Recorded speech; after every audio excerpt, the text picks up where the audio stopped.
దొంగతనం చేసినటువంటి పువ్వులతో పూజ చేసినట్లయితే, అంటే అడగకుండా కోసుకున్నటువంటి పువ్వులతో పూజ చేసినట్లయితే ఫలితం వస్తుందా?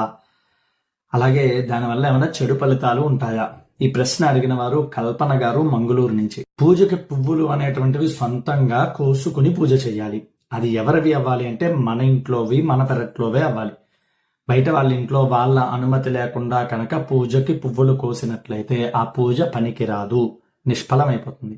పైగా ఆ విధంగా కోసినట్లయితే ఆడవాళ్ళైతే వైధవ్య దోషాలు వస్తాయి. అదే మగవారైతే భార్యకి దూరంగా జీవించేటువంటి జీవనం వస్తుంది. పూజ ఫలించకపోగా ఈ ఫలితాలు ఉంటాయి. కాబట్టి పూజకి పువ్వులు కావాలి అనుకుంటే మీ ఇంట్లో లేకపోతే కొనుక్కుని పూజ చేసుకోండి. లేదా వాళ్ళ అనుమతి చేత పువ్వులని కానీ దళాలని కానీ కోసి పూజ చేయండి. వాళ్ళ అనుమతి ఖచ్చితంగా తీసుకోవాలి. ఈ వీడియోని అందరికీ షేర్ చేయండి, చాలా మందికి ఉపయోగకరం.